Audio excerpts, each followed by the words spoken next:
Salut tout le monde, bienvenue dans cette nouvelle vidéo. Donc aujourd'hui, on se retrouve pour parler de cinéma. Donc voilà, on va parler de quelques films que j'ai vus il y a, on va dire, sur le dernier mois à peu près.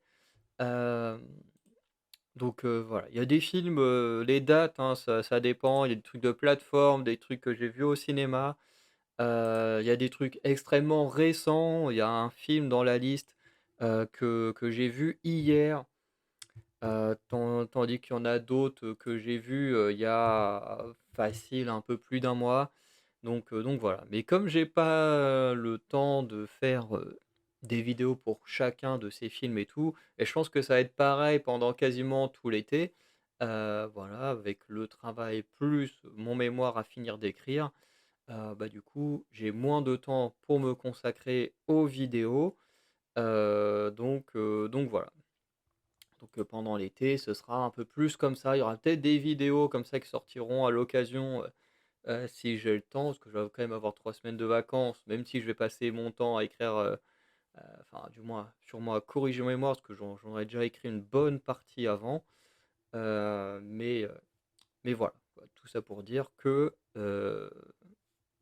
voilà, pour pendant l'été, on va avoir plus ce format-là, de vidéos un peu, voilà, des petits bilans, groupés, voilà, de films et de séries, parce qu'il y aura une version série aussi, même s'il y aura un peu moins de choses.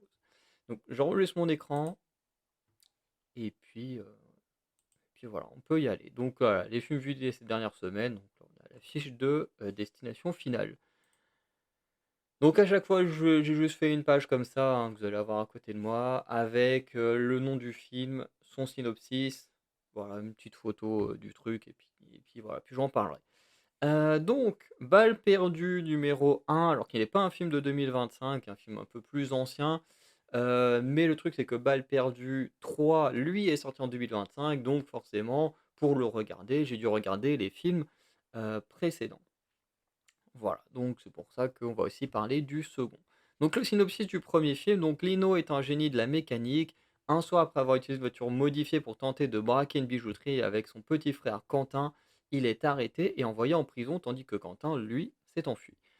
Les talents de mécanicien de Lino attirent l'attention d'une brigade anti-go-fast. Il est recruté par leur chef Charas. Alors oui, je tiens aussi à préciser, avant d'aller trop loin, je vais spoiler dans cette vidéo. Donc si vous n'avez pas vu, Balle perdue, Destination finale, Bloodlines, Megan 2.0, le film Highlands ou encore le film, KO avec, le combattant de la MMA Cyril Gane, je vous conseille, bah, du coup, de ne pas regarder la vidéo si vous ne voulez pas être spoilé quand tu vas voir ces films avant. Parce que comme vous pouvez le voir, sur la vidéo, voilà, Les Balles perdues, c'est sur Netflix, KO, c'est sur Netflix. Bon, Bleu Destination finale, Megan 2.0 et Island, eux, ce sont des films sortis au cinéma. Mais voilà, il y a un petit mélange. Donc s'il y en a, vous vous dites: «Bah, tiens, je préfère regarder sur, Netflix», bah allez les voir sur Netflix et revenez après.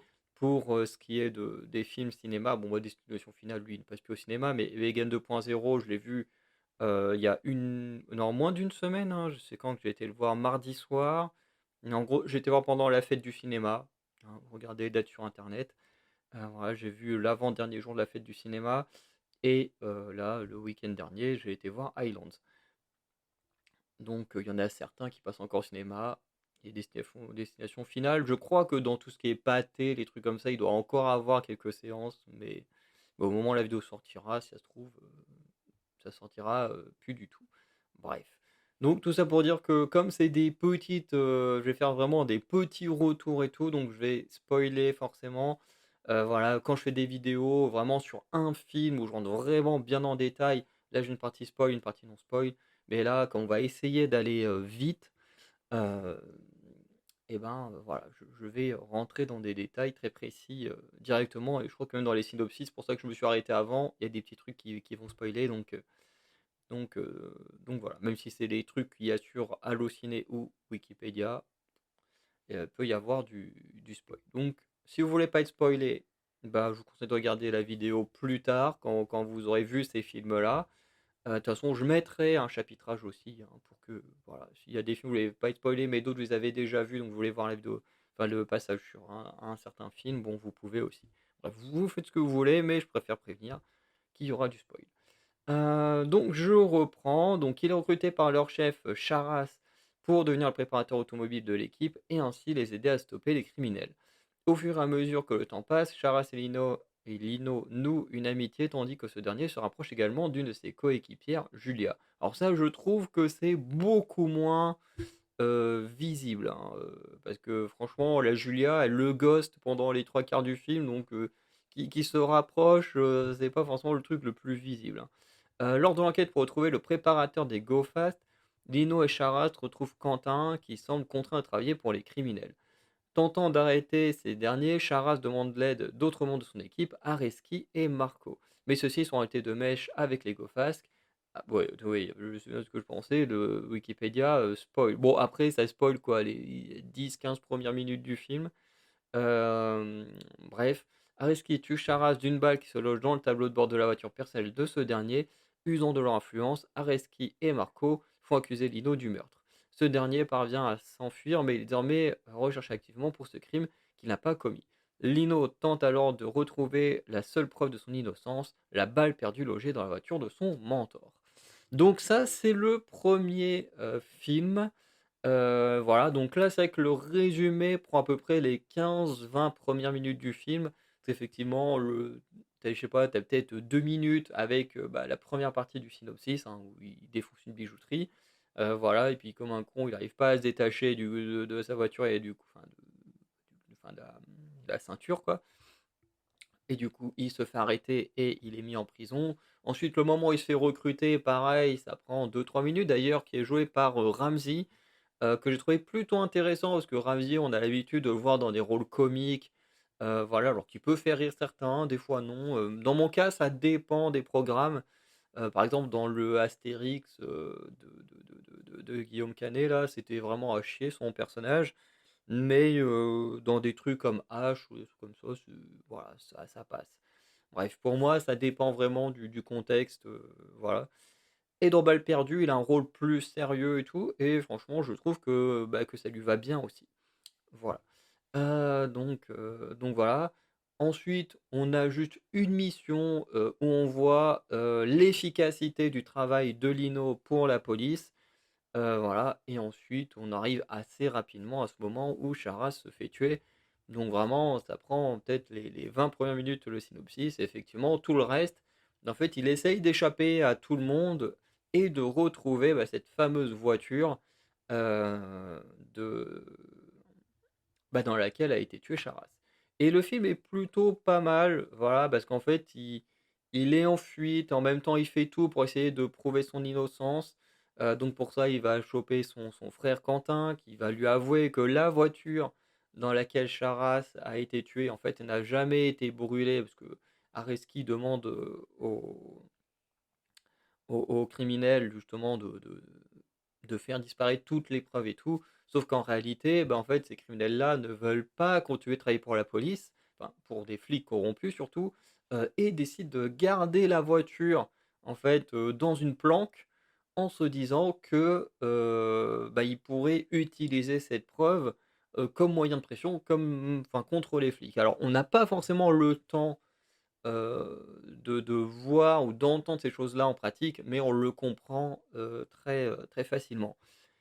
Donc voilà, c'est un peu le principe du 1 film, c'est prouver son innocence, et Lino va forcément réussir à le faire, voilà. Non sans perte, hein, voilà, ça va être, assez terrible. Heu, En termes d'action, c'est plutôt pas mal. Alors je sais plus si dans le premier il y a des courses-poursuites si marquantes que ça. Hem, je pense qu'il doit y en avoir. Heu, je me demande si c'est dans celui-là où il revient en ville. Ouais, si, où il revient en ville avec la voiture. Non, attends, oh je sais ouais, si. Il y a en fait, il y a une scène dans un des 3 films où en fait, pour revenir en ville, en fait, il en fait, à chaque fois, il crée un système qui va devant la voiture qui en fait, rentre à l'arrière des bagnoles et en fait permet de les dégager avec une impulsion, électromagnétique ou des choses comme ça et c'est assez impressionnant, c'est plutôt beau et à un moment donné, en fait, ce qu'il fait, c'est qu'il rentre dans une bagnole de flic et puis, il la garde accrochée à sa bagnole et en fait, il défonce un barrage, de flics comme ça, heu et la scène, elle est plutôt marquante, mais je ne sais plus si elle est dans le premier ou le troisième film. Ça, c'est un peu embêtant, mais heu, en même temps, j'ai vu les 3 films vraiment à la suite, donc pour moi, c'est un petit peu flou, dans quel film certaines scènes se passent. Surtout que, bah, dans la mécanique de la course-poursuite, c'est toujours le même engin que le héros utilise. Alors, il l'améliore, au fil, des films. C'est-à-dire que dans le premier, il a juste le truc et puis ça arrache, l'arrière des bagnoles. Là où je crois que c'est dans le troisième film où ils rajoutent justement ces trucs électriques qui du coup te font dégager les bagnoles en l'air, donc voilà. Donc le premier film en lui-même, moi je le trouve, vraiment pas mal. Comme j'ai dit, mince, j'allais dire Éric Judor, non, Ramzy, est vraiment pas mal dans son rôle de chef de la police. Surtout que je l'avais déjà vu dans un film, je crois que c'est dans Sirène, où il joue également un chef, de police, mais qui est insupportable, tu vois? Ils essayent de faire un cliché du Marseillais, sauf que, bah, du coup, c'est un peu à chier, hein. De toute façon, c'est un film que j'ai pas aimé, je crois qu'il était clairement dans mon flop, hein, des films de l'année dernière. Et j'avais pas du tout aimé Ramzy dans ce rôle, alors que là, c'est également un rôle de chef d'une équipe de police, même là, c'est même le chef d'une unité spéciale, mais je trouve qu'il est mieux. Voilà, il est plus sérieux, mieux, voilà. Moi, j'aime bien quand les forces de l'ordre sont, utilisées, correctement et pas comme des débiles. Voilà, qu'on montre la corruption, ces choses-là. Moi, ça me dérange pas, hein. Ma série préférée, c'est NCIS, qui montre, pas mal la corruption, surtout dans NCIS Los Angeles de la police. Donc c'est pas un truc qui me dérange, mais quand même qu'on nous montre également, des flics, compétents, tu vois? On n'est pas non plus dans Fast and Furious où tous les flics, sont, vraiment nuls à chier, quoi. Donc voilà, c'est souvent quand un film prend le parti des criminels, on a souvent une police, vraiment nulle. Ou qu'on veut faire de la comédie, du coup, les flics sont nuls aussi et je trouve pas ça ouf. Voilà. En tout cas, c'est mon avis personnel, hein. Hem, Là, je trouve que c'est beaucoup mieux parce qu'on a un mélange, en fait, de ce que j'aime dans NCIS. C'est-à-dire que tu as les flics intègres et puis tu as les flics, pourris et puis, ben, on traite le tout de manière, sérieuse, intelligente et voilà. Après en termes, de scènes d'action, il y a quand même une bonne baston de mémoire entre Marco, et Lino. Je crois que c'est dans le sorte de petite ferme et tout, il y a une très, très bonne scène d'action. Oui, c'est bien dans le premier film, puisque ouais, ouais, c'est bien dans le premier film. Je réfléchis en même temps, mais oui, c'est bien dans celui-là.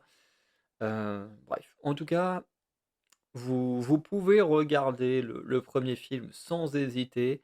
Il est vraiment pas mal. Romain Duris est excellent dans le rôle principal et même les autres, hein, l'acteur qui joue Marco ou celui qui joue Areski sont vraiment très bons. L'actrice qui joue Julia, elle est plutôt sympa, mais son personnage est pas terrible à ce moment-là. C'est-à-dire que son personnage, je trouve qu'il se dévoile plus vers le dernier film, que dans celui-ci parce que vraiment, en fait, dans celui-ci, le truc, c'est qu'elle est tout le temps en train d'ignorer, Lino, donc ils ont pas vraiment de lien. Ensuite, il essaye de la convaincre, qu'il est innocent et tout et en fait, tu sens qu'il peut y avoir une romance entre les 2. Et puis en fait, non et puis en fait, si et bon, ça, c'est à travers les différents films, mais du coup, c'est pas le personnage féminin le mieux écrit, de l'histoire du cinéma. Mais franchement, c'est un film que j'ai plutôt bien noté. Je pense que prochainement, je vais vous faire une vidéo, sur une application où on peut noter des films. Terracid, on avait déjà parlé, dans une vidéo il y a déjà un petit moment. Moi, j'avais vu ça dans des shorts, je sais plus comment il s'appelle le mec qui a animé là, en fait, ils étaient plusieurs interviewés par un mec, enfin bref, comme je regarde pas les streamers de base, je regarde des fois le contenu quand il est redirigé sur YouTube, bah, comme les vidéos de Wanké Studio, Mais c'est vrai que Twitch, je traîne jamais là-dessus, donc j'ai pas les refs, des gens là-bas, en dehors de ceux qui m'intéressent, qui repostent, du contenu sur YouTube. Bref. Mais vous verrez, je pense que certains d'entre vous l'utilisent, beaucoup de gens qui aiment le cinéma utilisent l'application, mais je vous la présenterai prochainement, ça fait un moment que j'y pense. Je pense que beaucoup la connaîtront déjà, mais c'est bien aussi pour ceux qui connaissent pas, hein. Moi, j'ai un de mes meilleurs amis qui adore le cinéma, bon, surtout le cinéma d'horreur, mais qui connaissait pas l'application. Je lui ai fait découvrir il y a 1 ou 2 semaines, ça dépendra quand sortira cette vidéo et voilà, donc tout le monde peut toujours découvrir des choses. Ensuite, on a Balles perdues 2, alors qui pour moi est le film le plus mauvais de la trilogie.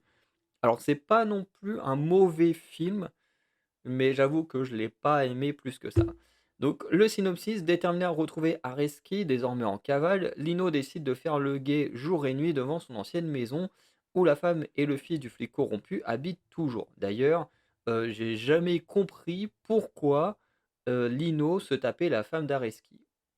J'ai jamais compris, je me suis dit: «Beh», genre il a la Julia avec qui ils peuvent créer une relation et tout. Tu vois? Tu sens qu'il y a une tension entre les 2, tu vois? Qu'ils peuvent finir ensemble, à la fin du premier film et non, il va se taper la femme d'Areski, enfin c'est un peu chelou. Bref. Julia, du coup, qui a pris la tête de la brigade après la mort de Charas, parvient à convaincre Lino de rejoindre son unité afin de mettre la main sur Areski. Presque un an plus tard, Marco, le complice d'Areski, négocie sa sortie de prison en échange d'informations pour permettre le démantèlement du réseau de trafic de drogue pour lequel il travaillait. Lorsque Lino retrouve sa trace, il devient fou en apprenant que son ennemi est sur le point de s'en sortir, quelles que soient ses informations. Lino décide alors de kidnapper Marco et de le livrer aux autorités espagnoles, déterminé à emprisonner pour de bon toutes les personnes liées au trafic. Et oui, parce qu'en fait, le trafic concerne la France et l'Espagne. Alors, je sais plus si c'est de la drogue qui arrive d'Espagne et qui vient en France, ou si c'est de la drogue qui sort de France pour aller en Espagne. Mais en tout cas, c'est lié à la frontière espagnole. Enfin, en tout cas, ça passe par la frontière espagnole. Nanana. Donc Julien, ne pouvant tolérer que Lino ne se comporte à nouveau en leur loi, se lance à sa poursuite, déterminé à le raisonner et le stopper avant qu'il ne commette l'irréparable. Lino et Marco se retrouvent également poursuivis par un policier corrompu, le commandant Yuri Batista, déterminé à les éliminer. Voilà, donc ça c'est le synopsis du deuxième film.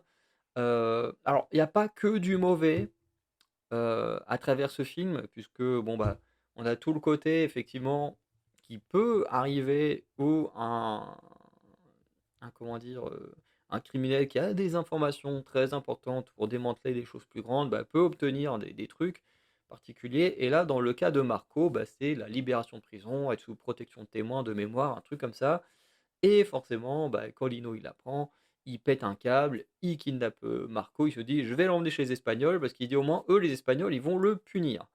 Voilà. D'ailleurs, ce qui est assez bizarre dans le comportement de Lino, c'est qu'en fait, il veut absolument, choper Areski et dans sa tête, il veut absolument je crois qu'il veut le buter et tout ça, pour avoir tué, Charas. Mais Marco, qui a tué son frère, il aurait été en fait, c'est ça qui me fait bizarre, c'est qu'en fait, il a plus la haine contre un mec qui a tué son patron, que contre le mec qui a tué son frère. Ça me franchement, ça me tue. Alors, il fait pas de cadeau à Marco, hein, ça, on peut clairement le dire, mais quand même, je veux dire, il y a quand même une différence entre quelqu'un qui tue ton patron et quelqu'un qui tue ton frère. Je veux dire, moi, j'aurais plus la haine pour la personne qui tue mon frère. Même si j'ai rien contre mes patrons, hein, mais quand même, ta famille et c'est quand même important, quoi. Enfin, ça dépend aussi le lien que tu as avec. Mais là, Lino, il a une bonne relation avec son frère, donc bref. Ça, c'est un truc que tu pas à comprendre dans la trilogie, mais heu, mais bon, c'est comme ça. Après, on a des bonnes courses-poursuites pour aller, jusqu'en Espagne, donc ça, c'est plutôt sympa. Mais en fait, en dehors de ça, bah, il se passe pas grand-chose dans le film, en fait, parce que, en fait, c'est très répétitif par rapport au premier film. C'est-à-dire, allez hop, toute la police qui est en course-poursuite contre Lino parce que bon, bah, voilà, bon dans le premier film, c'est parce qu'on pense qu'il a tué Charas. Maintenant, c'est parce qu'il kidnappe, Marco et au bout d'un moment, c'est un peu chiant, quoi, parce que tu dis: «C'est bon, on a déjà vu ça dans le premier film», voilà, Lino qui combat des flics pour, quitter, justement cette unité, voilà, donc d'abord parce qu'il est, comme encore une fois, considéré comme un meurtrier. Ensuite parce que, il veut kidnapper Marco, mais voilà et puis la course-poursuite, tu vois? C'est toujours encore les flics contre Lino et alors que bon, dans le premier film, il est considéré comme un criminel, dans le deuxième, il fait vraiment partie de l'unité donc c'est dommage quoi, je parce que le film en soi, il se regarde, les scènes d'action sont très cool, mais tu as l'impression de voir un Balles perdues 1 bis quoi, c'est encore Lino contre la police. Voilà, la seule différence, c'est que maintenant il fait partie de la police quoi, c'est pas ouf et même la scène après la scène d'intro, voilà, où en fait il c'est même limite du harcèlement. Le mec, il est juste là, tous les jours devant la maison de l'ex-femme d'Areski en disant: «Bon, il va revenir un jour». Bon, ce qui est pas totalement faux puisque Balles perdues 2 se termine sur Areski qui veut récupérer sa famille et s'enfuir, ailleurs. Mais mais heu, mais ouais, puis genre le gars il sauve, il sauve la femme d'Areski et puis, bah, il va finir par, plus ou moins avoir une relation avec, c'est un peu bizarre. Bref. En tout cas, ce deuxième film, il se regarde. C'est pas le meilleur film de la trilogie, pour moi, c'est clairement le moins bon, mais il se regarde quand même. Franchement, quand vous faites la trilogie, à la suite, hein, bon, je sais pas, ça vous prend quoi? Peut-être, allez 4h30, 5 heures à tout regarder. Franchement, un dimanche où il pleut, voilà, ça se regarde. Bon, celui-là, il pique un peu, mais ça se regarde quand même. Ensuite, on a le troisième. Donc le film prend place peu de temps après les événements du deuxième opus. Après avoir été libéré, Lino souhaite reprendre une existence tranquille, mais le retour d'Areski l'amène à changer ses plans. L'ancien policier corrompu cherche à fuir les hommes du commandant Reis, tête pensante du trafic de drogue pour lequel il travaillait. Lino est plus que jamais déterminé à se venger d'Areski, mais ce dernier propose de témoigner contre Reis et mettre fin au trafic. Une cause contre la montre s'engage alors pour mettre hors d'état de nuire le commandant corrompu. Voilà. Donc, le troisième film qui conclut tout simplement la trilogie en elle-même. Donc voilà. Heu, Encore une fois, pour moi, ce qui est un peu dommage avec ce film, c'est qu'on reprend des éléments des anciens. C'est-à-dire que, dans le deuxième film, on a Marco qui essaye de passer un marché pour, être libre et là, on a la même chose avec Areski. C'est-à-dire qu'en fait, hem, le commandant Reis, qui a la tête justement de ce trafic, de drogue, en fait, il veut, parce que ça commence à devenir un peu tendu avec toutes ces histoires avec Lino, Marco, tout ça. En fait, il décide tout simplement de se débarrasser de tous ceux qui sont liés, à cette histoire et comme ça en disant: «Voilà, si je me débarrasse d'eux, ils pourront pas témoigner ou faire quoi que ce soit contre moi et je suis tranquille». Donc il décide d'envoyer des gens pour tuer Areski qui, je crois, vit au Danemark ou un truc comme ça. Et du coup, bah, à ce moment-là, Areski décide du coup, bah, de voilà, on essaye de le buter, donc il essaye de trahir son ancien boss.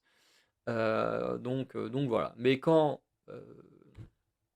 Lino il tombe sur le gars, enfin il retombe sur lui, bah, ou qu'il apprend qu'il est revenu, je sais plus comment il apprend ça, bah, il décide forcément de venir essayer de le choper. D'ailleurs la photo, la scène de baston là dans le tram et tout est vraiment très cool parce que du coup tu as le bras droit, du méchant, tu as Areski, tu as Lino et voilà, tu as 3 mecs, qui peuvent pas se blairer et qui se foutent sur la tronche et c'est plutôt pas mal, hein. Parce que je crois que le bras droit du méchant, on l'avait vu dans le deuxième film pour choper Marco, si je dis pas de bêtises. Donc voilà, c'est un peu l'apothéose, voilà, avec les 3 mecs qui se foutent sur la gueule et c'est vraiment sympa. Mais au final, ben, pour Areski, bah, lui, bah, tout ce qu'il essaye de faire, hein, c'est de s'en sortir comme il peut et le meilleur moyen qu'il a, bah, c'est de faire exactement la même chose que Marco. Alors d'un côté, c'est logique, hein, le meilleur moyen de s'en sortir pour lui, bah, c'est de balancer son ancien patron, mais en même temps, bah, c'est très répétitif de ce qu'on avait vu avec Marco. Donc voilà. Ensuite, on a à nouveau ce côté, voilà, Lino qui, voilà, à nouveau, fait cavalier seul pour choper Areski, pour s'en débarrasser, on ne sait quoi. Heu, voilà, c'est encore très répétitif, mais pourtant, je saurais pas vraiment dire pourquoi, mais ce film-là, pour moi, il passe mieux que le deuxième. Alors c'est peut-être parce que en fait, on arrive sur la conclusion du film, donc cette fois, on a enfin le grand méchant, hein, puisque, dans le film précédent, on nous balance qu'il y a quelqu'un au-dessus d'Areski et Marco, sans vraiment de mémoire le voir ou quoi que ce soit. On a ces hommes de main qui viennent, qui ont l'air, vraiment, balèzes et tout. Et là, on le voit enfin, on approche vraiment de la fin de la saga, donc on essaye de mettre aussi un peu plus de moyens pour des scènes un peu plus grandioses en termes d'action. On n'est pas non plus au point de Fast and Furious où les bagnoles, roulent dans l'espace, mais ça reste honnête. On a des bonnes scènes d'action, des bonnes scènes de baston. On conclut le film, d'une très bonne manière, même si, bon, Lino, à la fin, laisse un peu tomber sa vengeance et je trouve que ce qu'il fait est limite pire pour Areski que de l'avoir tué. Parce que tu tues Areski, bon, bah, voilà, il est mort, tu as vengé Charas, voilà, c'est tout. Que là, en fait, au final, il décide de le laisser en vie, et c'est encore pire puisque, bah, en fait, Areski, va finir en prison. Tout ce qu'il a fait parce que de mémoire, le grand méchant, je crois qu'il se fait buter donc forcément, bah, voilà, il y a plus de comment dire? Il y a plus de il y a plus d'accords qui tiennent et du coup, bah, ça fait que, bah, il finit en prison et il ne verra pas sa femme et son fils qui, eux, sont au courant du coup désormais que c'est un traître, voilà, qui a fait beaucoup de mal autour de lui et du coup, bah, en fait, il est encore plus puni, quoi, parce que lui, son but dans ce film, à lui, c'est de retrouver sa femme et son fils et de les emmener avec lui dans un endroit où ils peuvent être en sécurité. Voilà, donc se dire que, voilà, dans ce film, il essaye de se battre pour sa famille, mais qu'au final, bah, il a tout perdu en se faisant choper et ben, je trouve que c'est limite une punition pire pour lui que juste, mourir et du coup, je trouve ça plutôt cool. Voilà. Donc franchement, si vous avez vu la trilogie, n'hésitez pas à me dire en commentaire ce que vous avez pensé. Si vous ne l'avez pas vu et que vous avez quand même regardé mon avis, bah, franchement, allez regarder cette trilogie. Pour une fois, alors j'exagère en disant pour une fois, mais qu'on a des bons films, français, bah, autant en profiter parce que, bah, chaque année, heu, il y a énormément de films français qui sortent, que ce soit au cinéma ou sur les plateformes et les vraiment les bons films se comptent sur les doigts d'une main. Donc quand on en a, il faut en profiter. Je ne dirai pas encore où se classera Balles perdues 3, ce sera dans un top ou un flop. Je ne dis rien pour le moment, mais en début 2026 évidemment, on en parlera. En sachant que en début 2026, contrairement à début 2025, je ne referai pas de vidéos flop, enfin top et flop comme la dernière fois, parce que c'était quand même très long, ça faisait des très grosses vidéos. Et je vais, plutôt me baser sur les genres cinématographiques. Ça fera un peu plus de vidéos de top et flop, mais au moins ça permettra d'avoir des vidéos un peu plus, courtes. Surtout en fonction des genres, voilà, parce que forcément les genres action, films d'horreur, pour y en avoir pas mal, mais je sais pas sur, tout ce qui touche aux biographies, aux drames et tout, ça ce que je regarde un peu moins ou des comédies, ou ça j'en ai encore jamais regardé cette année, mais voilà, c'est sur des vidéos un peu plus courtes, donc voilà, ça pourrait permettre d'avoir des trucs un peu plus cool. Donc voilà. Et je ferai, alors ça c'est un truc, la plupart des youtubeurs cinéma font, mais je pense que si d'ici là, mon collectif est lancé, je pense qu'on fera un petit live, enfin un petit live, une petite vidéo, on verra, où on attribuera nous-mêmes, des prix, dans les catégories qu'on a envie. Peut-être qu'on prendra celles qui existent déjà, peut-être qu'on en inventera. Mais en groupe et tout, ça pourrait être aussi pas mal. Donc, tout ça, on verra en début d'année prochaine. Mais pour les tops et flops, ça c'est sûr qu'on fera, par rapport au genre cinématographique et pareil pour les séries, plutôt que juste de prendre le tout avec, voilà des parce que j'ai déjà, quasiment une page de film que j'ai vu cette année, en sachant que j'ai encore au moins 3 pages de films à voir et qu'on est qu'au mois de juillet, il y a encore le reste de la moitié de l'année à voir. Donc voilà, ça ferait des vidéos, encore une fois, beaucoup trop longues. Donc voilà. On passe à la suite avec KO. Donc KO, encore un film français. Voilà, donc, bon, le 2e de la liste qui est sorti en 2025 et le 4e dont on parle actuellement. Donc on suit Bastien qui vit reclus depuis qu'il a tué accidentellement son adversaire Enzo 3 ans plus tôt durant un combat de MMA. La veuve d'Enzo le retrouve et vient lui demander de l'aide. Bastien est son seul espoir de secourir Léo, son fils adolescent qui a disparu dans les quartiers nord de Marseille. Bastien part alors à sa recherche. Sur son chemin, il croise Kenza, jeune flic prête à tout pour faire tomber les nouveaux barons de la cité phocéenne. Léo est en grand danger, il faut faire vite. Alors du coup, ce film-là, je l'ai trouvé plutôt moyen. J'ai trouvé plutôt moyen. Alors l'actrice qui joue Kenza, je l'ai déjà vue dans un autre film, mais je sais plus c'est quoi. Je sais que je l'ai déjà vue quelque part, mais je me souviens plus. Je crois que c'est un film en plus qui est sorti l'année dernière, ou peut-être dans une série. Je sais plus. Bon, en tout cas, l'actrice qui joue Kenza, c'est vraiment une très bonne actrice. Elle joue très très bien. Bon, Cyril Gann, c'est normal, j'ai envie de dire qu'il joue moins bien, hein. C'est un ancien combattant de la MMA, alors peut-être même qu'il combat encore, hein, entre 2 films, parce que bon, je crois qu'il a tourné d'autres choses avant, KO.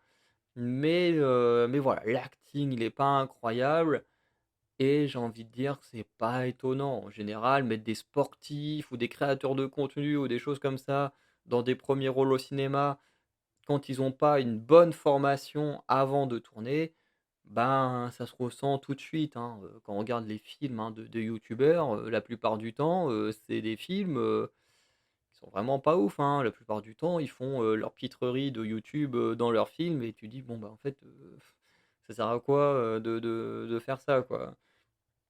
Donc voilà, je crois que des films de youtubeurs, je crois qu'il y en a très, très peu que j'aime bien, hein.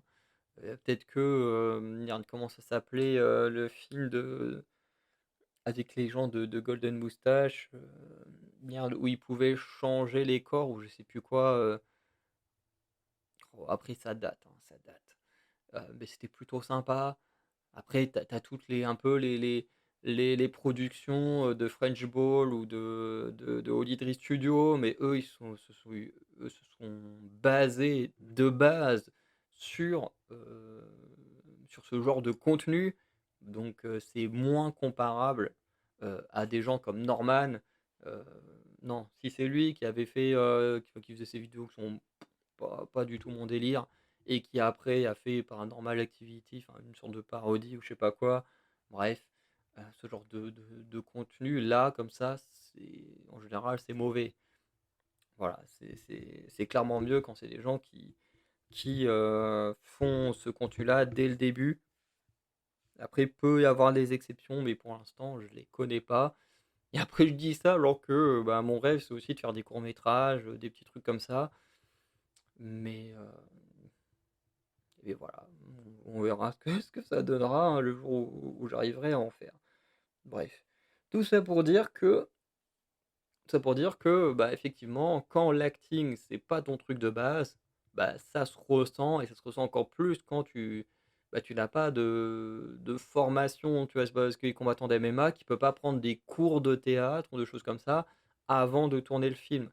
Et j'ai l'impression qu'aujourd'hui, on a trop d'artistes qui sont comme ça, qu'en fait qu'on prend pour correspondre au personnage, mais qu'on ne cherche pas à savoir s'ils sont des bons ou mauvais acteurs. On a le case avec Cyril Gane, hein, où on n'a pas forcément cherché à savoir si c'était un bon acteur ou pas. On s'est dit: «Bon, bah, le film concerne un ancien combattant de MMA, donc on prend un ancien combattant de MMA». On l'a vu avec The Last of Us, où The Last of Us, voilà, le personnage principal d'Ellie est LGBT, donc ils se sont dit: «On va juste prendre quelqu'un d'LGBT», mais sans vraiment réfléchir à ce que la personne sait jouer ou pas. On l'a bien vu que Bella Ramsey dans le rôle d'Ellie, ça le faisait absolument pas du tout. Et ça pour moi c'est problématique parce que, quand tu joues dans un programme, faut quand même que tu sois crédible dans ton rôle, faut quand même que tu puisses divertir les gens. Donc quand ton acting, il est pas ouf et ben, bah, voilà, c'est problématique. On l'a vu avec The Last of Us qui a bidé et puis qu'il y a Neil Druckmann qui a annoncé que ça y est, il quittait le projet, en disant: «Oui, je vais juste me concentrer sur mon prochain jeu». Je pense que surtout son ego surdimensionné qui a pris un gros coup, voilà et qu'il assume pas, voilà, d'avoir fait de la merde avec sa série. Donc maintenant il laisse le bébé à d'autres gens et j'espère que ces autres gens, voilà, vont rattraper, la catastrophe et d'ici là, j'espère que Bella Ramsey va prendre des cours de théâtre, voilà, pour nous faire des meilleures performances parce que là, à peine 1 ou 2 scènes que j'ai trouvé bien de Bella Ramsey, sur, 7 ou 8 heures de show, bah, c'est vraiment pas ouf, quoi. Et là, c'est un peu le même problème, c'est-à-dire que dès qu'on est sur la partie acting, c'est chaud parce que bon, à part, l'actrice qui joue Kenza qui est vraiment bien, bah, le reste, c'est pas ouf. Cyril Gane, c'est vraiment moyen en termes d'acting. Le gamin là qui joue Léo, bah, il joue ce genre d'ado insupportable, imbuvable là, le sorte d'ado rebelle, c'est moi j'en peux plus de voir ces ados là, comme si, des ados, normaux, ça n'existait pas au cinéma, et c'est un peu chiant. C'est limite un ado, tu es forcément un con, enfin c'est chiant. Donc voilà, le bon point du film, c'est peut-être les scènes d'action. Les scènes d'action sont plutôt cool. Bon, bien sûr, Cyril Gane ne fait pas ce qu'il fait dans une cage, hein, parce que sinon, il détruirait tout le monde trop facilement. Voilà, mais c'est plutôt pas mal. Notamment, il y a une scène que je retiens en particulier, c'est celle qui est dans la boîte de nuit. Voilà, parce qu'en fait, pour avoir des informations, ils doivent aller voir une barmaid d'une boîte de nuit. Sauf qu'en fait, ils y vont et à ce moment-là, bon, ça fait très shonen, hein, parce que bon, bah, Sirigan, il se fait tabasser par les mecs de la sécurité et tout, parce que, bah, ils se disent: «Oh là, ils sont en train d'harceler notre barmaid et tout».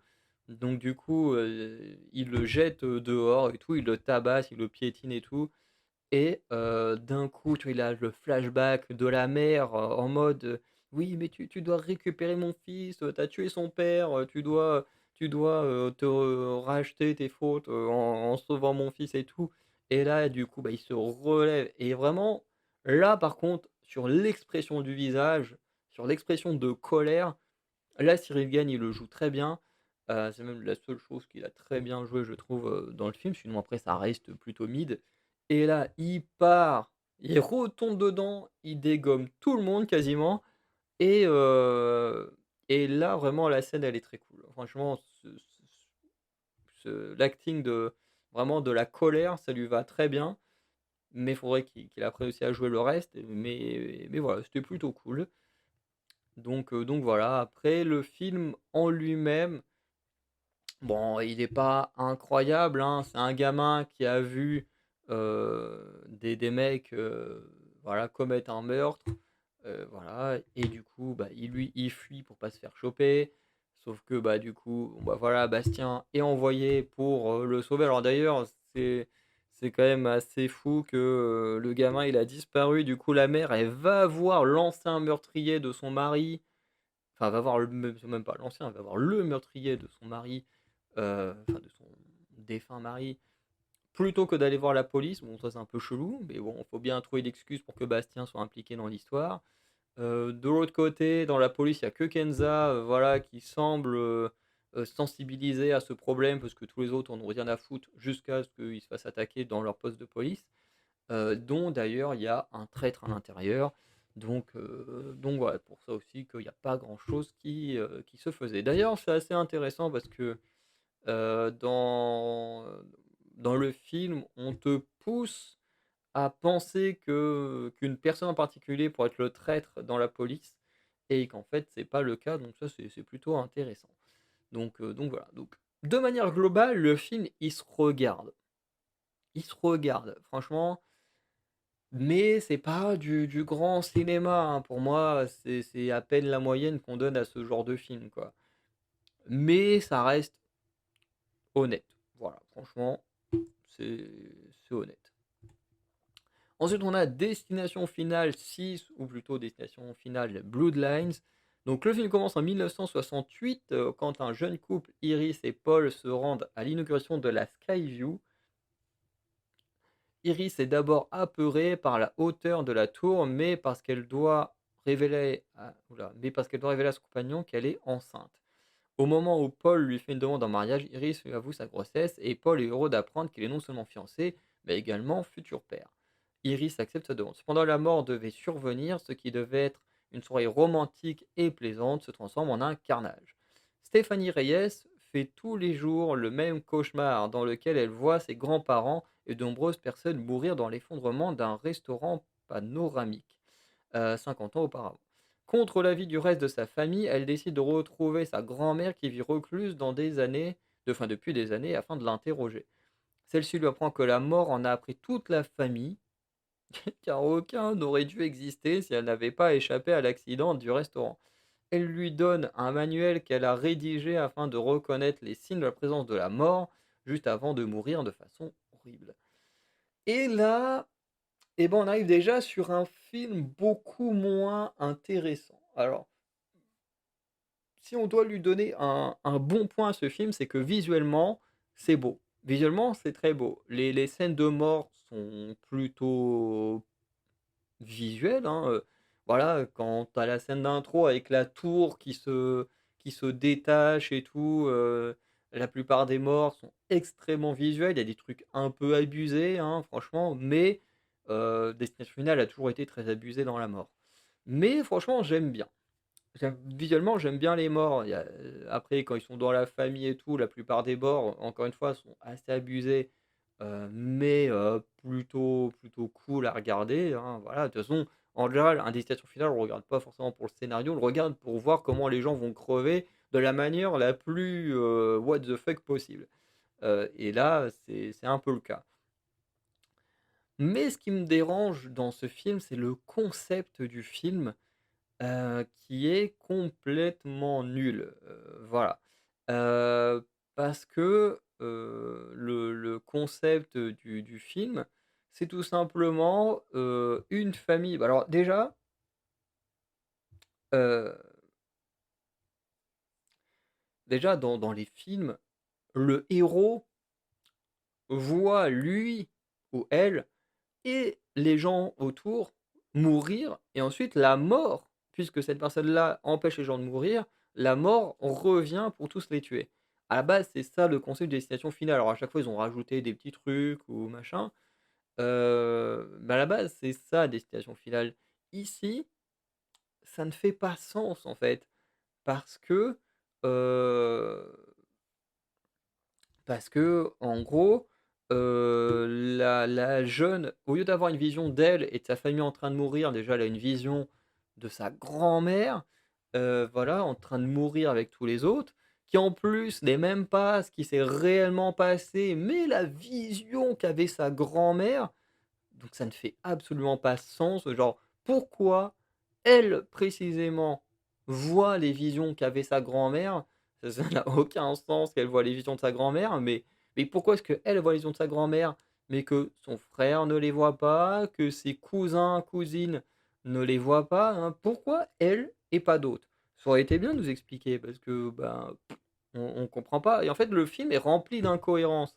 C'est-à-dire qu'à un moment donné, par exemple, on nous dit là, tu as le personnage, heu, de lui là, qui joue dans The Hundred, hem, où en gros on dit: «Oui, tous les descendants, de la grand-mère, ils vont mourir un par un, mais voilà, si tu n'es pas, du même sang, tu ne vas pas mourir».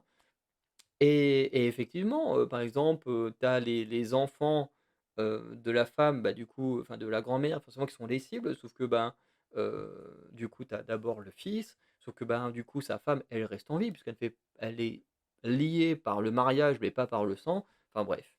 Et vraiment, avec lui, on nous dit: «Bon, bah, voilà, on apprend qu'il est adopté, donc bah, voilà, il est adopté, il peut pas mourir puisqu'il n'a pas de lien de sang avec la grand-mère». Et pourtant, il va quand même se faire tuer dans une scène horrible. Donc au bout d'un moment, quand tu mets des règles dans ton film, respecte-les. Parce que là, c'est n'importe quoi. Tu tu dis le mec, il il peut pas enfin la règle, c'est ceux qui ont un lien du sang avec la grand-mère, il y a que eux qui sont censés mourir et pourtant lui qui n'a aucun lien de sang avec, il meurt. Enfin, c'est complètement, complètement con de mettre des règles et pas les respecter. De plus, ça va en contradiction avec les règles, des films précédents. C'est-à-dire que dans les films précédents, la personne, elle voit la mort, elle les empêche de mourir, enfin elle empêche un certain nombre de personnes de mourir et la mort revient se venger et tous les tuer.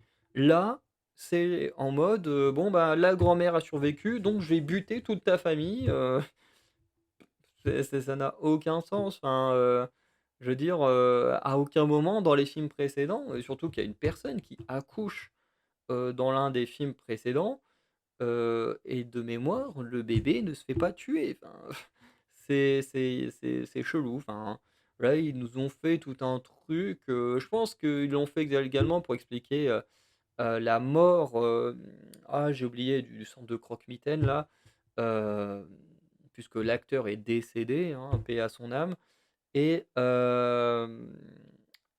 et du coup, je pense que comme s'ils font d'autres films, bah, ils peuvent plus l'utiliser. Ils ont dû, à mon avis, vouloir expliquer, heu, bah, pourquoi il allait mourir, hein, voilà, puisque forcément, si la grand-mère meurt, bah, toute sa lignée meurt et une fois que toute sa lignée meurt, bah, c'est au tour de lui de mourir et le problème, à nouveau dans le film, c'est qu'à un moment donné, tu as une énorme fresque, hein, qu'ils font en mode: «Oui, alors dans le dans la vision, du coup, il y a, telle personne qui est mort en première donc enfin, en tout cas, parmi ceux qui auraient dû mourir et que la grand-mère a pu sauver, du coup, tu dis: «Oui, alors, il y a elle qui aurait dû mourir en première donc d'abord, c'est toute sa famille, elle et toute sa famille qui ont été tués. Puis ensuite, ça aurait dû être lui, donc il y a lui et toute sa famille qui ont été tués» et ainsi de suite jusqu'à ce qu'on en arrive là. Sauf que le problème, c'est que, du coup, la mort elle venge ces gens-là depuis 1968 à aujourd'hui avec cette règle-là, de buter toutes les familles, mais pourtant tu as les autres films qui s'imbriquent entre 2, qui ne su où la mort ne suit plus la même règle et tu dis: «Mais en fait, et voilà et puis tu peux pas dire: «Le film il est pas canon» ou «Il est nin On a le croque-mitaine qui est là dans absolument tous les films, qui connecte tous les films. D'ailleurs, je crois qu'à un moment donné, ils font référence à des gens qui ont déjà survécu. Bon, personne n'a vraiment survécu jusqu'au bout, à part le vieux là. Du coup, on comprend pourquoi il connaît aussi bien la mort parce que bon, bah, voilà, il aurait dû mourir, bah, dans la tour. Mais en fait, c'est une catastrophe, d'écriture parce que, bah, en fait, tout dans le film entre en incohérence avec les autres films. Comment les autres films, il y en a qui étaient pas forcément, excellents. Moi, j'aime beaucoup le premier et le troisième film, c'est mes 2 préférés. Mais, au moins les règles étaient logiques, on une certaine logique. Bon après on a essayé de connecter le dernier avec le premier, avec le fait que, le dernier on se rend compte finalement ça se passe avant, le truc de l'avion ou un truc comme ça. Bref, i voilà bon, faudrait que je les revoie, les 5 premiers parce que j'ai revu le premier avant ou juste après d'avoir vu Bloodlines. Après les autres, faudrait que je les revoie. Mais, là, vraiment, il y a aucune logique, hein, la mort qui suit, des règles dans un film où on te dit: «Voilà, les règles de la mort là, ici, c'est ça» et en même temps, quand on écoute ce film-là, bah, en fait, la mort, elle suit également d'autres règles pour d'autres gens. Enfin, c'est pas logique, c'est complètement con, surtout que le croque-mitaine, il semble confirmer les règles du premier film et ensuite, là, dans le sixième film, du coup, on confirme des nouvelles règles qui n'ont absolument rien à voir, qui vont totalement en contradiction. Heu, donc voilà, enfin, c'est n'importe quoi. Le film, en termes d'écriture, il est nul, mais visuellement, les morts des gens, sont ce qu'on attend. Elles sont what the fuck, elles sont assez visuelles. Hem, voilà. Il y a aussi dans la mort des choses qui font pas sens, hein, comme la machine à scanner, qui devient l'aimant le plus puissant de la planète. Enfin bref, ça n'a aucun sens, mais bon. Les morts sont cool à regarder, mais le reste, voilà, faut pas s'attendre à du grand cinéma. Ensuite, on a Megan 2.0 que j'ai vu il y a une semaine au moment où j'enregistre, enfin même moins d'une semaine puisque c'était il y a 5-6 jours. Donc 2 ans après les événements du premier film, Gemma est maintenant une autrice, OK, une autrice, je j'avais même pas capté le truc, mais également une activiste pour la régulation de l'intelligence artificielle. Néanmoins, la technologie de Megan a été volée afin de créer un robot militaire nommé Amelia, mais Amelia commence à réfléchir par elle-même et se retourne contre ses créateurs afin d'essayer de déclencher une révolte des robots. Alors que la FBI pense que Gemma est derrière la vente de la technologie ayant permis de créer le robot, elle découvre que Megan est encore en vie, la surveillant, elle et sa nièce Caddy, depuis sa disparition via les différentes technologies présentes chez elle. Afin d'affronter Amelia, Gemma n'a pas d'autre choix que de faire revenir Megan dans un corps amélioré afin de battre cette dernière. Bon, euh, alors le film, j'avoue que quand j'en suis sorti, et encore aujourd'hui, je suis assez, dubitatif. Je sais pas quoi penser de ce film. Heu, Parce que le premier il était bien. Le premier était bien parce que dans le premier on avait, Gemma qui devenait un peu la tutrice de Cady, qui a voulu créer une poupée, pour, être un peu le soutien de Cady et tout ça. Et la poupée, voilà, qui était là pour plus ou moins protéger, améliorer la vie de Cady, finalement a tellement pris et d'ailleurs c'est un des sujets ici, que Meghan a tellement pris son rôle à cœur, qu'en fait elle en est devenue méga dangereuse et que, du coup ils ont essayé de l'éliminer. Du coup le premier film il fonctionnait bien. Alors que là ce deuxième film, c'est un peu n'importe quoi parce que, en fait, l'objectif de Meghan c'est de protéger Cady, mais en réalité, le méchant s'en bat les couilles de Cady. En fait, c'est ça le pire, en fait. C'est que le méchant n'en a rien à battre de Cady. C'est même pas une cible, c'est même pas un danger, c'est absolument, rien du tout Cady pour le méchant. Voilà, le méchant, en fait, ce qu'il veut, c'est détruire l'IA. Voilà, c'est en fait, d'un côté, tu as Gemma qui, elle, est pour la régulation de l'IA, voilà, pour éviter qu'elle devienne trop dangereuse après ce qui s'est passé avec Megan, donc faut mettre des règles, des barrières, tout ça. Tandis que le grand méchant, lui, il est plus dans une approche un peu plus extrême, en mode, voilà, on doit se débarrasser de l'IA ne doit plus exister, et pour ça, il décide, de créer justement Amelia, pour que, Amelia apparaisse comme, une IA méga dangereuse pour montrer: «Ah regardez l'IA, à quel point c'est un danger, machin», pour que les gens justement aient peur et se disent: «Bon voilà, faut vraiment mettre en place, des choses contre l'IA, voire même interdire l'IA». Donc c'est un peu l'objectif du méchant et du coup, en fait, Cady là-dedans, elle a rien à voir là-dedans, en fait.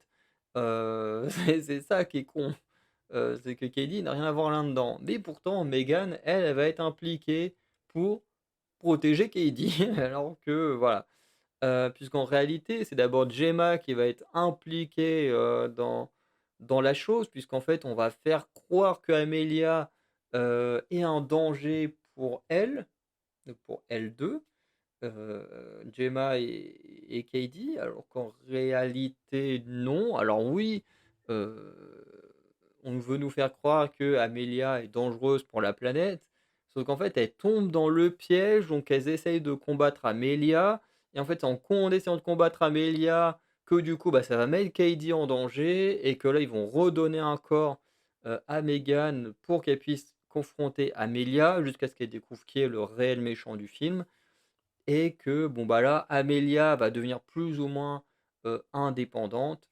et voilà, elle va même tuer son concepteur, hein, voilà, qui la prenait pour un esclave, donc ça, la scène était plutôt cool, même si nous, on voit rien, on entend juste des hurlements, mais la scène est quand même cool et ensuite, bon, Amelia, elle, voilà, il faut absolument la stopper parce que bon, voilà, vu ce qu'elle vit aux côtés des humains, elle, elle peut pas leur faire confiance.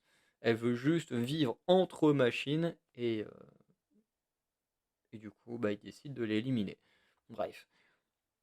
C'est un peu ça le film. Alors effectivement, tu as le FBI qui traîne par là, mais qui est nul à chier, hein, qui sert à rien. Franchement, le FBI, tu l'enlèves, ils apportent rien au film. Donc voilà, un film,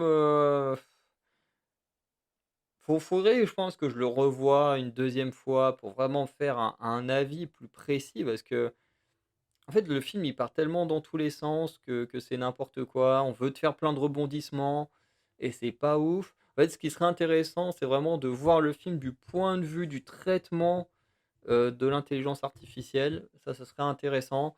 Mais, en termes de divertissement, bah, c'est pas incroyable, hein. Voilà, tu ressors du film, tu es juste en mode, je comprends pas ce que j'ai vu, quoi. Heu, enfin, surtout par rapport au concept de Meghan, en fait. Le concept de Meghan, c'est protéger jusqu'au boutisme, Kaydi. Sauf que là, elle se retrouve impliquée dans des missions qui n'ont rien à voir avec Kaydi. Alors oui, elles se sont fait berner, mais même là, à la base, le projet d'Amelia, c'est même pas d'attaquer Kaydi. Elle s'en bat les couilles de Kaydi, quoi. Donc c'est ouais, j'ai un peu de mal avec ce film, hein. Je pense que dans l'année, je me le remettrai, une deuxième fois ou quoi que ce soit parce que, j'ai un cinéma, près de chez moi qui sort les films en retard, enfin en retard, ouais, quand même en retard, hein, parce que Mission Impossible dans ce cinéma-là, il sort la semaine prochaine ou dans 2 semaines, enfin bref, le film il sort pendant l'été, alors que dans les cinémas, des grosses chaînes de cinéma, le film est déjà sorti depuis le mois de mai, puisqu'il est sorti juste avant mon anniversaire. Donc, tu as des films qui sortent 2 3 mois plus tard. Des fois, tu as des films qui ressortent des années plus tard. Là, cet été, il y a Freddy qui ressort, des films comme ça. Bon, alors bien sûr, c'est des séances uniques pour les vieux films, mais voilà. Donc, il y a toujours des moyens de rattraper les choses. Et comme pour ce cinéma-là, j'ai encore quelques places gratos, peut-être que je les utiliserai pour me dire, bon, qu'est-ce que j'ai vraiment pensé de ce film-là?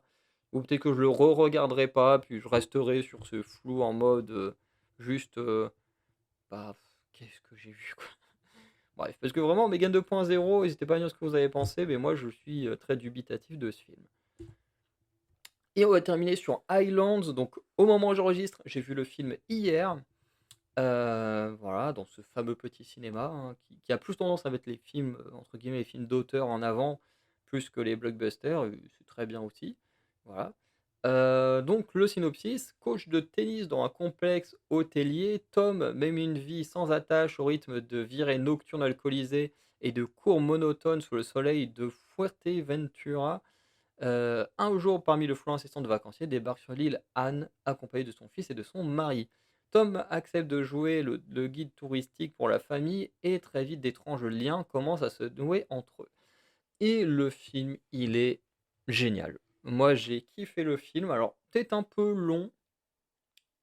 Voilà, il y a des moments quand même où j'ai senti un peu la longueur et tout. Mais par contre, je l'ai adoré. Et en fait, au début, quand je suis sorti de la salle de cinéma, en fait, j'étais un peu frustré. Je me suis dit: «Mais vraiment, ça se termine comme ça?» Et quand j'y ai réfléchi, je me suis dit: «Mais ah oui, en fait, c'est logique, en fait, que ça se termine comme ça». Et le film, en fait, avant que j'aille le voir, parce que je parlais avec une pote, une amie sur internet et du coup, je lui disais, bon, bah, parce qu'elle devait aller à l'hôpital et tout et je lui disais: «Si au bout d'un moment je te réponds pas, c'est normal, c'est parce que je suis au cinéma». Voilà. Et du coup, elle me demande qu'est-ce que je vais voir au cinéma, machin. Du coup, je regarde sur internet que j'ai hésité à lui mettre un synopsis. Finalement, je me suis dit: «Bon», quand j'ai vu les synopsis, je fais: «Bon, c'est pas très parlant, hein». Quand on voit le synopsis là, c'est pas très parlant. Je me suis dit: «Bon, bah, je vais juste mettre le nom du film» et en fait, en regardant les synopsis, du coup, je tombais sur un commentaire qui disait ce que je vais vous dire par la suite, qui est que, heu, en gros, le film est fait de manière à ce que le spectateur se place du point de vue de Tom et qu'en fait, on soit régulièrement spectateur comme Tom. Tom est souvent spectateur des situations et le film veut nous mettre à sa place très clairement. Et en fait, bah, j'ai juste commencé à lire ça et puis je me suis dit: «Ouh là, faut que j'arrête parce qu'il faut pas que j'aille plus loin. Si je commence à trop lire le commentaire ou aller trop loin, je vais me faire spoiler ou je ne sais quoi». Donc hop, j'ai laissé le commentaire de côté et puis bah, je suis allé regarder le film. et en fait, ben, je me suis rendu compte qu'en fait, oui, à plein de moments, en fait, on est placé à la place de Tom. Je prends un exemple tout con, il y a un moment donné où tu as Tom avec le père, hein, qu'on voit avec sa merde, que l'on voit avec sa chemise ici, qui sont, en boîte et quand ils sont en boîte, donc du coup, tu as Tom, tu as le père et à un moment donné, tu as une meuf, qui vient juste pour commander à boire et du coup, le père commence à draguer la meuf et du coup, tu as Tom qui est à côté, puis qui regarde et qui peut rien faire et en fait, c'est très bien filmé parce que c'est filmé d'un point de vue, heu, un peu sur le de biais, Tom qui parfois est un peu coupé. Voilà, pour qu'on soit bien placé sur la gêne du mec qui est en train de draguer une nana, alors qu'il y a sa femme qui est à l'hôtel avec son fils et en fait, c'est filmé pour que nous aussi, on soit là en train de regarder ça et de se dire: «Mais Dave, qu'est-ce que tu fais là? Pourquoi tu dragues une meuf alors que tu as une femme, qui est géniale, à côté?» Et parce que vraiment, la femme, Anne là, elle est vraiment, montrée à l'écran, je je sais pas comment expliquer ça, mais en fait, elle est montrée comme une femme, ayant du charme et un peu dangereuse pour Tom, voilà, tu sens qu'elle l'attire, mais qu'en même temps, il essaye de résister, mais il n'y arrive pas parce que, ben, voilà, elle est très attirante et elle en joue, très clairement. Surtout dans le dos de son mari, tu as ce moment dans la bande annonce, hein, où quand il demande de faire une photo avec, où elle lui met clairement la main dans le bas du dos et je parle bien de elle qui fait ça à Tom. Donc tu sens qu'elle en joue de ce charme, naturel qu'elle a et tout, enfin et très souvent, nous, on est là à regarder ça et à être comme Tom en mode: «Mais qu'est-ce qui se passe? Qu'est-ce qui va se passer?» Au bout d'un moment, comme quand il met de la crème solaire sur le dos et tout, où tu as le mec qui arrive et tout, tu le vois tout de suite qui arrête et qui fait: «Ouh là, qu'est-ce qui peut se passer si?» Et c'est tout le temps plein, plein de petites scènes comme ça et tout, hem et tout ça jusqu'à un moment un peu critique où du coup le père va disparaître et là on part sur une deuxième phase. Parce qu'en fait, il y a à peu près, on va dire, 4 phases dans le film. Il y a la première où on découvre la vie de Tom. Voilà, donc comme le dit le synopsis, hein, Tom qui est juste un coach de tennis, voilà, qui passe sa vie à se bourrer la gueule la nuit, et puis le jour à donner des cours, voilà, où il en a un peu marre. D'ailleurs, les Français, on prend un peu cher dans ce film, hein, voilà, dans ce qui est un film allemand et voilà, je crois que les Allemands font des meilleurs films que nous. Mais où les Français sont pas mal vus dans le film comme des gens, qui ne tiennent pas leurs engagements. Puisque, bah, quand ils parlent des Français, c'est pour dire, «Oui, mais les Français là, ils sont tout le temps en train de de de commander à mes cours, mais ils viennent jamais». Bref, donc encore une fois, très belle image qu'on a des Français dans un film étranger. Bref, mais du coup, ça c'est le début, du coup, on le voit se bourrer la gueule, on le voit, voilà, vivre sa petite vie et tout. Jusqu'au moment où on a la deuxième phase, donc la deuxième phase, c'est l'arrivée de Anne, Dave et le fils Anton, donc voilà, qui arrivent, qui veulent, voilà, juste passer des très bonnes vacances, même si leur couple est un peu bancal, mais voilà. Et et du coup, on a, Anne qui vient demander à Tom, de donner des cours à son fils et puis on sent qu'il y a en fait, dès ce moment-là, on sent qu'il y a un truc qui, voilà, tu sens que la meuf, elle est pas nette, et voilà et bon, bah, voilà, on suit, voilà, il donne des cours aux gamins. D'abord une fois sous la surveillance de Anne et puis une fois sous la surveillance de Dave et puis ensuite, eux, ils veulent découvrir un peu, l'île donc Tom décide, de faire un peu le guide touristique pendant une journée en leur montrant, pas mal de petits endroits sympas. Sauf que, ben, plus il est proche d'eux, bah, plus il est dans des situations un peu gênantes, comme quand le père, il parle, du fait que bon, voilà, Anne aimerait avoir un deuxième enfant, mais ils y arrivent pas, voilà et puis d'ailleurs plus tard on apprend qu'en fait, Dave il est stérile, donc on n'est même pas sûr que Anton soit vraiment son fils et voilà, du coup on comprend qu'il y a des trucs qui vont pas, Mais c'est toujours un moment où un peu gênant pour Tom et du coup même nous on est là, mais en fait pourquoi il raconte ça à lui? Enfin ils le connaissent depuis 2 jours, un jour, 2 jours, enfin bref. Et, euh, et ensuite on a la troisième phase. Donc la troisième phase c'est Dave qui a disparu. Donc voilà, on essaye de retrouver Dave, mais il se passe des choses un peu bizarres. T'en as qui affirment avoir déjà vu Anne sur l'île. D'ailleurs, Tom aussi a déjà l'impression d'avoir déjà vu Anne sur l'île. Voilà. Euh, il y a un rapport avec le gamin, voilà, dont on n'a pas vraiment de réponse, ça c'est frustrant, mais voilà. Et, euh,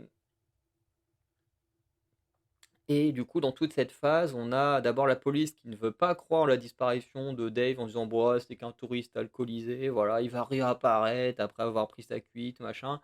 Et plus ils trouvent des indices, des vêtements, des machins comme ça, bah, finalement ils appellent euh, la police. Voilà. Alors en plus, le film, moi je l'ai vu en VO, donc c'était très cool. Parce que du coup, bah, quand Tom est avec Anne et sa famille, bah, du coup, ils parlent tous en anglais. Et quand ils parlent avec les locaux, du coup, ils parlent en espagnol, parce qu'ils sont sur une île espagnole. Donc c'était plutôt cool d'avoir un film avec une double langue, entre guillemets. Voilà. D'ailleurs, c'est assez marrant. C'est un film allemand, mais qui se passe en Espagne, et qui soit tourné mi en espagnol, mi en anglais. Mais c'était vraiment très intéressant. Et d'ailleurs, l'actrice principale, Anne, est née en France. J'ai découvert ça tout à l'heure. C'est assez marrant. Donc vraiment, il y a multitude de nationalités imbriquées dans ce film. C'est très cool. Bref. Et du coup, bah, dans cette troisième phase, forcément, Anne est suspectée d'avoir tué son mari ou quoi que ce soit. Et toute cette partie-là est très intéressante et c'est là où la relation entre Tom et Anne devient de plus en plus ambiguë. La relation entre Tom et Anton également devient très ambiguë et tout. Et il y a la quatrième phase que je ne vais pas spoiler. J'ai pas envie de spoiler la quatrième phase si vous n'avez pas vu le film. Parce qu'en fait, les trois premières phases, globalement, c'est des éléments qu'on voit dans la bande-annonce. Voilà, la vie de Tom. Bon, je sais plus si on voit un peu la vie de Tom dans la bande-annonce, mais le côté où tu as une famille qui arrive, qui demande des cours, puis qui deviennent proches de lui en termes de guide. La deuxième phase, ça on le voit dans la bande-annonce. La disparition de Dave avec la police qui enquête, on le voit aussi dans la bande-annonce. Donc c'est pas des choses qui spoilent plus que ça. Et la quatrième phase, elle est très très spéciale parce que c'est vraiment quelque chose auquel on ne s'attend pas. C'est-à-dire que tout le film et Tom avec, on essaye de nous faire croire à un truc qui finalement est faux. C'est-à-dire que toi, tu es là, tu es en mode, mais oui, mais moi de toute façon, je connais les films, j'en ai vu tellement que je sais qu'il va se passer ça. Parce que, en fait, moi, je suis comme ça, les trois quarts des films, je suis en mode, bon, bah, il va se passer ça. Et puis, 20-30 minutes après, il se passe la chose. Parce que, bon, bah voilà, quand tu commences à analyser énormément de films, à en regarder énormément, bah, petit à petit, tu commences à connaître tous les codes, comment fonctionnent les films. Et du coup, ben, les films deviennent extrêmement prévisibles. Est-ce que ça en fait des films mauvais? Non. Voilà, parce que ça, c'est un truc qui m'énerve énormément dans le monde du catch. C'est que les gens ils sont en mode oui, le résultat est prévisible, donc le match est nul. Bah non. Ah oui, c'est chiant d'avoir un match dont le résultat est prévisible. Parce que bah du coup, effectivement, sur la fin du match, tu sais qu'il va se passer des choses pour que telle ou telle personne gagne. Mais est-ce que ça enlève la performance des catcheurs? Bah non, pas du tout.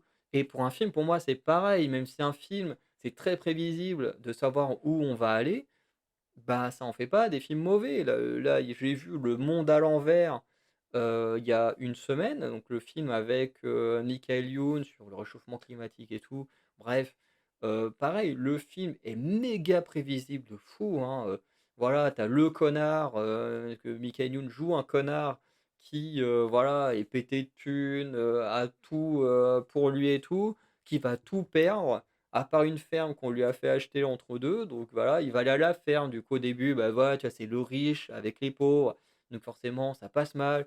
Et puis petit à petit, à vivre dans la dureté de ce nouveau monde, et ben il finit par s'attacher à eux et puis à vivre en lien avec eux. Et puis du coup, à la fin, il est changé. Bref, le film est méga prise de fou, mais pourtant il est très bon, très long. Je trouvais même trop long, Le Monde à l'envers. Mais pourtant, le film est vraiment bon. En plus, on a Michael Youn beaucoup plus sérieux et moins dans la comédie que ce qu'il faisait à l'époque de Fatal Bazooka ou du Morning Live et tout ça.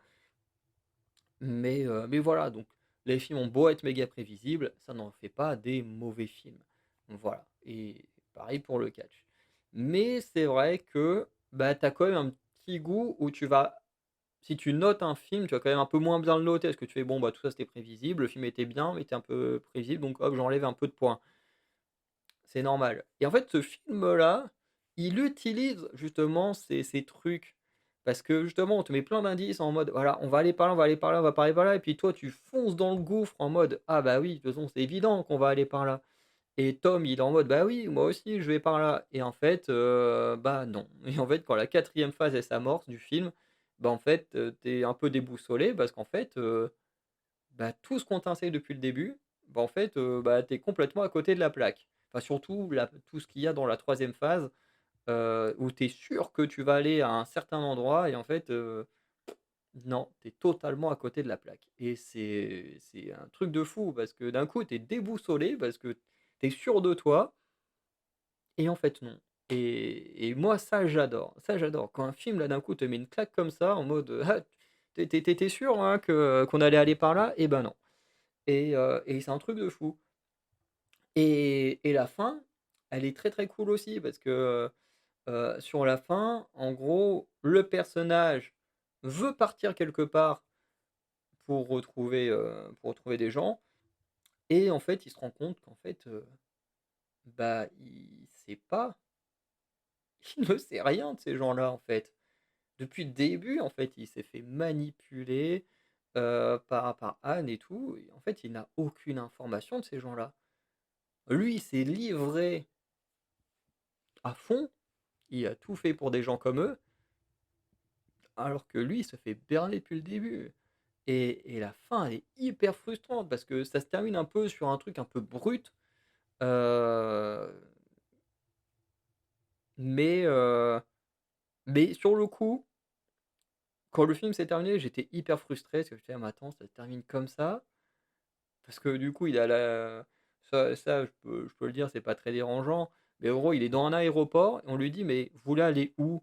Et là, le mec, il regarde la meuf et il est en mode, bah, je sais pas et tac, le film lance le générique et sur le coup, c'était hyper frustrant parce que tu es en mode: «Mais quoi? Vraiment? On arrête le film comme ça?» toi, tu t'attends à un truc un peu plus long, où il va aller là où il en a envie et aller avoir la discussion qu'il a envie et en fait non. En fait non, tu restes, avec, juste, les trucs en suspens et en fait après, quand je suis sorti du cinéma, que j'ai mis la petite musique et puis hop, pour rentrer chez moi et que j'ai réfléchi sur le film, je me suis dit: «Mais en fait, c'est du génie ce qu'ils ont fait». Parce que encore une fois, le film nous a placés dans le même rôle que Tom. C'est-à-dire qu'en fait, Tom, les questions qui se posent à la fin du film, bah, nous, on se pose exactement les mêmes. Les questions autour de Anne, on se pose les mêmes que lui. Les questions autour de Anton, on se pose les mêmes que lui. Et en fait, c'est frustrant parce que la frustration que nous, on a de ne pas avoir les réponses à ces questions, bah, en fait, Tom a exactement les mêmes quand le film se termine. C'est-à-dire qu'en fait, il est comme nous, il est paumé parce que, bah, en fait, parce qu'il se rend compte qu'il peut rien faire, qu'il aura jamais les réponses à ces questions. Et nous, en tant que spectateurs, bah, on n'aura jamais les réponses à nos questions non plus. Enfin si, à part si on rencontre le réalisateur un jour et puis, bah, qu'on sait parler allemand et bon, je pense qu'il doit certainement parler anglais aussi pour avoir fait un film comme ça. Mais, heu, mais voilà, à moins de le rencontrer lui ou les scénaristes et puis qui nous donne, les infos, voilà.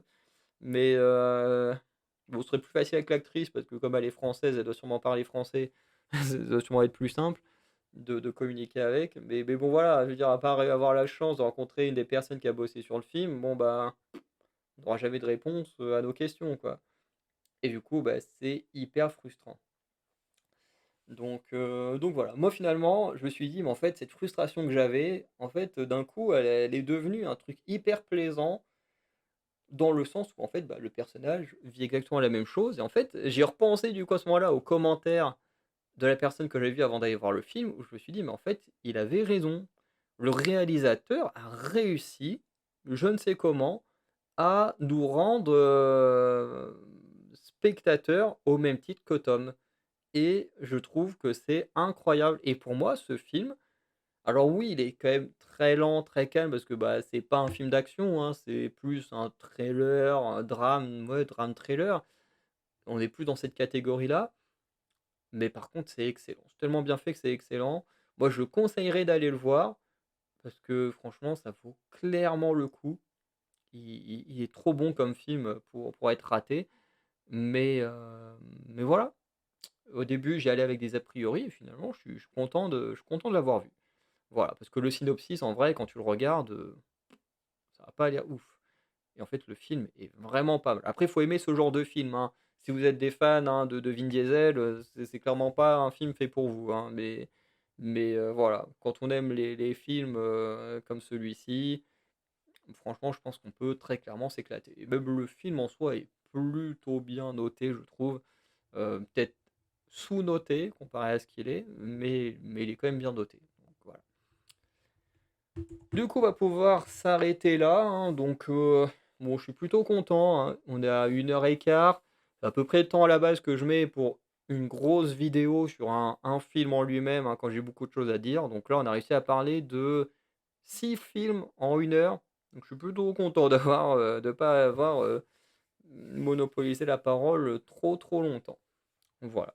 Donc, on va pouvoir, s'arrêter là. Donc, si vous avez vu ces films-là, n'hésitez pas à me dire ce que vous avez pensé. Si vous les avez pas tous vus, vous avez vu qu'un d'entre eux et puis qu'avec le chapitrage, vous avez été voir que ma partie sur un de ces films, bah, dites-moi en commentaire ce que vous en avez pensé, hein, si après vous êtes venu sur la conclusion. Mais voilà, donc il y a eu du bon, du mauvais, voilà. Majorité de films français, hein, 4 films français pour, 2 films étrangers, un film allemand non, on a vu 7 films donc, beh, ça reste quand même une majorité, hein, 4 films français et 3 films étrangers, hein, 2 américains, un allemand. Donc, voilà, c'est plutôt pas mal. On a quand même eu pas mal de qualité, hein, j'ai envie de dire. Parce que bon, Balles perdues, c'est plutôt pas mal, malgré le deuxième film qui est moins bon, voilà, ça reste plutôt pas mal à regarder. Hem, on a KO, bon, on a une belle scène d'action, le reste est potable, même si c'est pas non plus incroyable. Destination finale, ça reste cool à regarder parce que visuellement, c'est très beau, c'est très qualitatif. Bon, faut pas trop regarder le scénario à côté, quoi. Megan 2.0, bon, bah, voilà, ça va dépendre un peu de ce que vous aimez, hein. Moi, je suis resté un peu, bof en sortant.